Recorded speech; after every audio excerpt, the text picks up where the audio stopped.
Thanks to my generous supporters who have donated through PayPal and Venmo. There are links in the description below if you would like to donate to the channel. Today, we're going to take a look at a crossbow mounted rangefinder. You could also mount this onto a gun. I think you could also mount this onto a compound bow. But for me, I have it mounted to my crossbow. They come in two different colors. The camel one is more limited on how you can mount it, but the black one comes with mounting holes the whole way around it, so you can mount it above your scope, or on the right side of your scope, or on the left side of your scope. So we'll do a review today, and I will also show you how to set this up the easy way. I had a hard time setting mine up the first time because I didn't know how to do it, and it was cold out and I was by myself.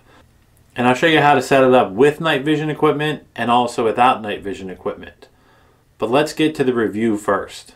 You can jump to this time in the video if you want to skip ahead to see how to set this up if you have night vision equipment. And you can skip ahead to this time in the video if you want to see how to set this up if you don't have night vision equipment.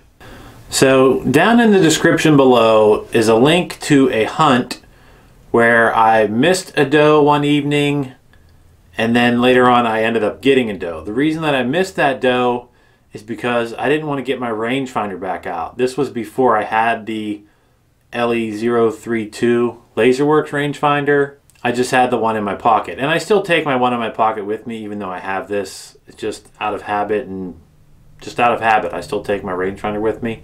And I haven't even gotten to use this on an animal that I was going to shoot yet, but I do love this thing. Mine always reads 2 yards higher than it actually should read, and I don't like that. But Laserworks isn't a company that's easy to get a hold of, and I doubt there's any way to adjust that. But if my readout says 11 yards, then I know that the target or animal is actually 9 yards away. So if it says 52 yards, it's actually 50 yards away. And that's easy math I can do in my head. I'd much rather do that easy math than have to dig out my rangefinder and range something and make all that movement and take that chance of that deer seeing me move and taking off. I routed the cable on mine around the scope. There is a cable that has to be routed somewhere because it comes with a button. So the button is used to turn it on, and then you hit the button again and it starts to actively range for a set period of time.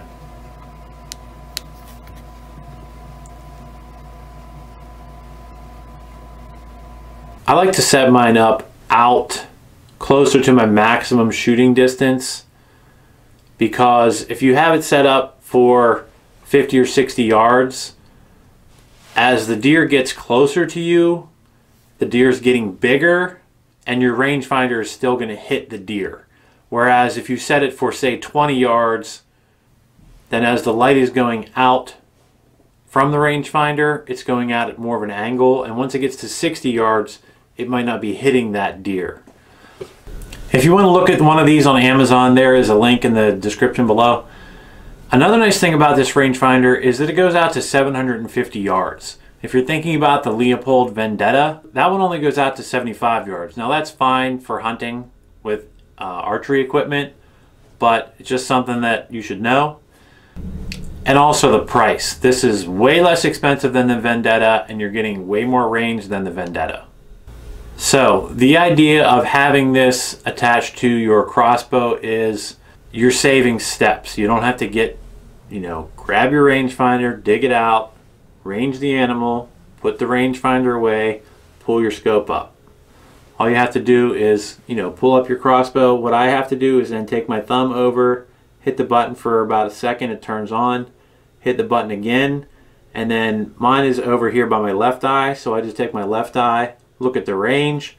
I know I have to subtract 2 because it's always 2 yards high, which at long range, say 500 yards out, if it's reading 502, that's not going to matter.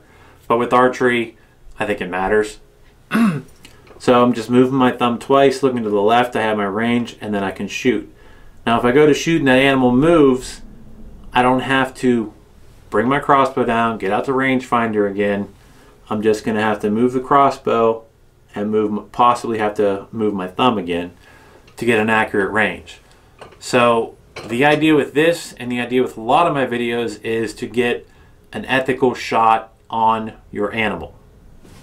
So back to our scenario, the deer comes in. No matter what, you have to move. Whether you have a compound bow or a crossbow, you have to move to aim at that animal. Deer are very good at seeing you move. So whether you're hunting with a crossbow or a compound bow, hunting is a challenge. But back to the rangefinder. So you're aiming at that animal, you're moving your thumb a little bit, you're getting your accurate range. As long as you're steady, you can go ahead and take a good shot. First, we're going to talk about setting up the Laserworks rangefinder if you have night vision equipment. And I'm not talking about thermal equipment. I don't know if that would work. I don't think it would. I'm talking about night vision, something that amplifies light.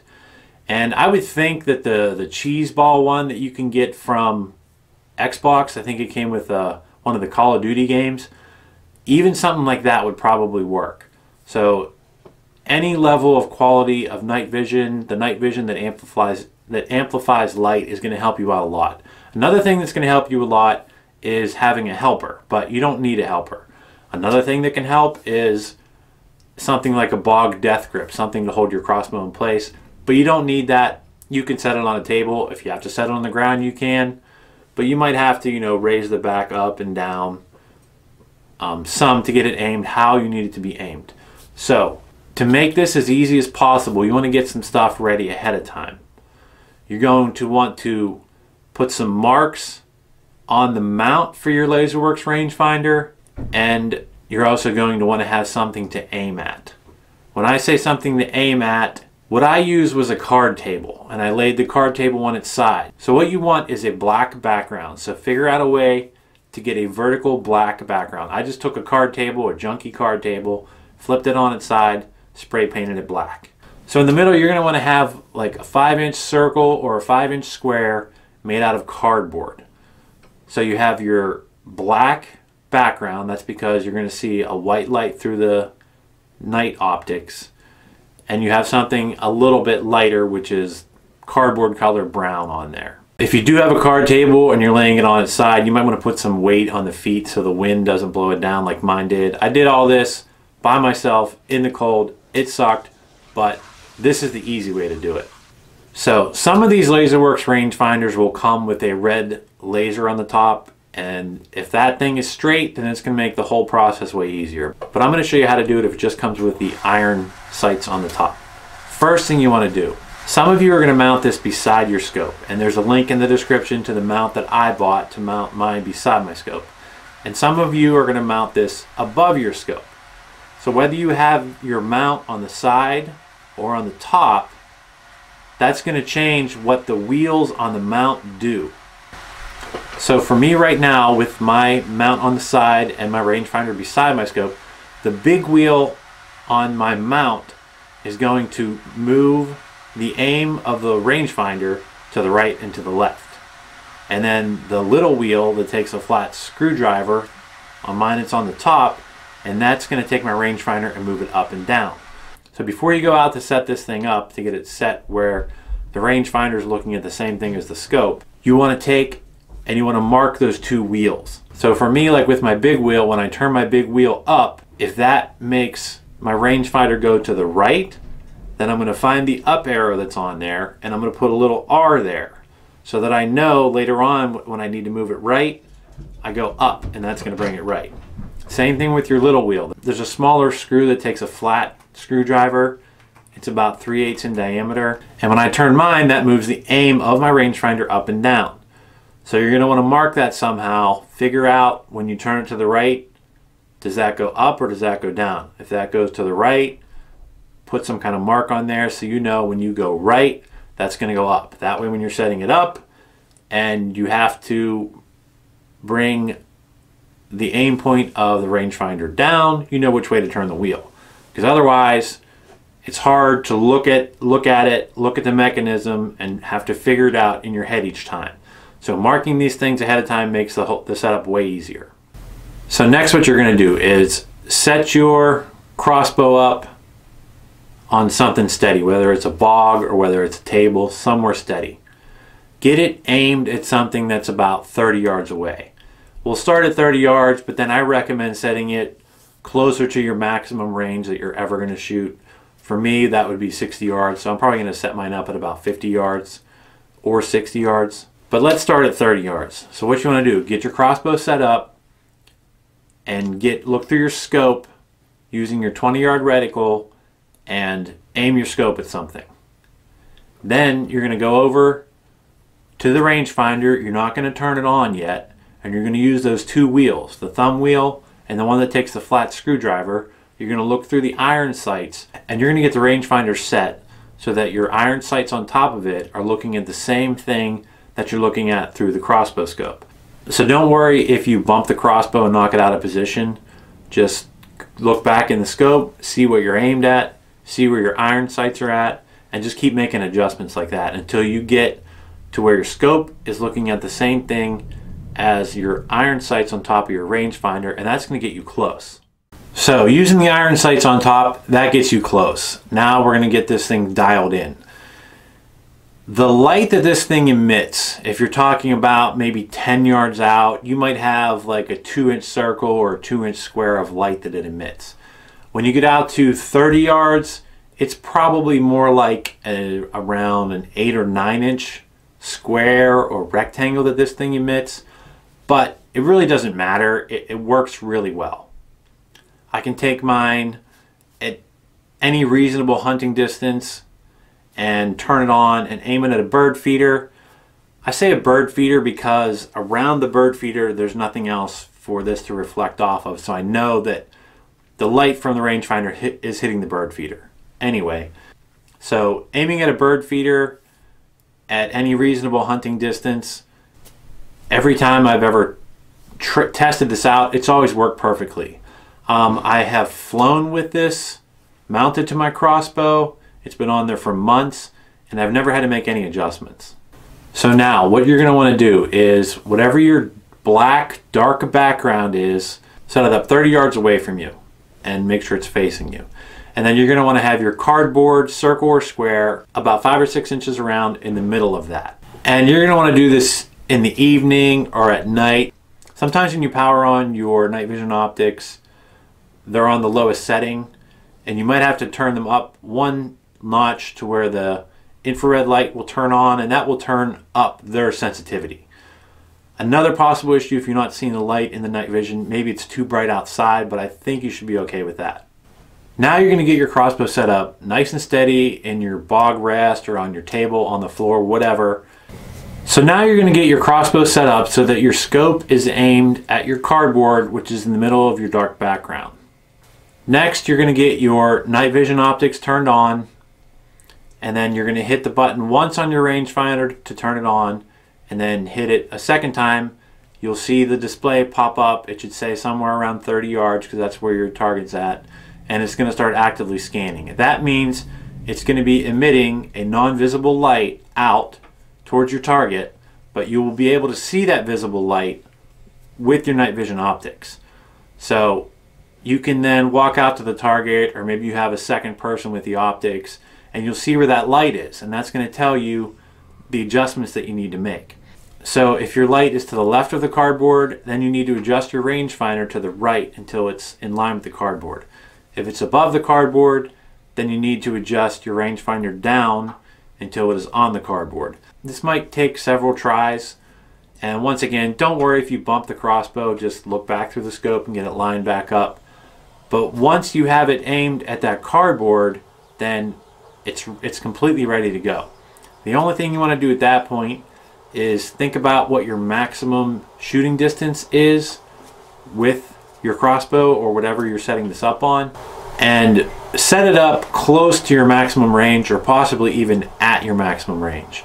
Once you have it set up, test it from close range all the way out to your maximum range. Make sure it's working how it should. The reason why you want to do that is if you set it up too close, then as that light goes out, it might miss the deer at a longer range.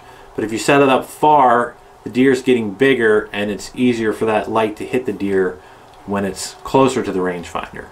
If that doesn't make sense, just leave a comment below and I will answer your question about it. Also, my email address is in the description below. So that is how you can set this up if you have night vision optics, something that amplifies the light. If you don't have it, that's okay. There's another way you can set it up.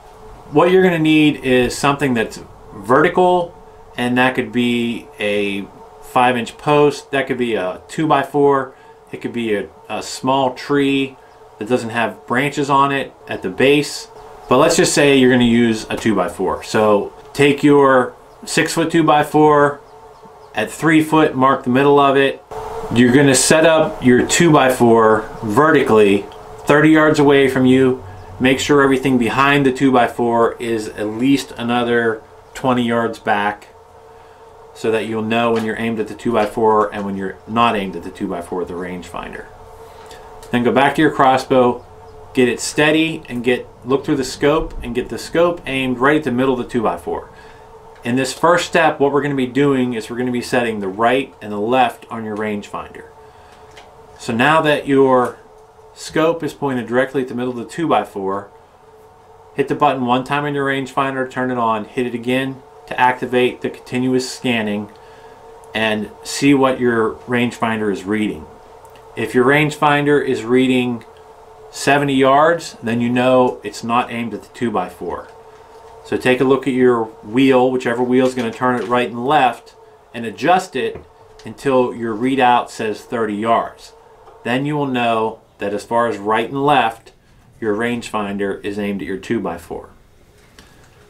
All right, we're going to take a little break from the setup process, and I'm going to go over how to fine-tune your laser rangefinder.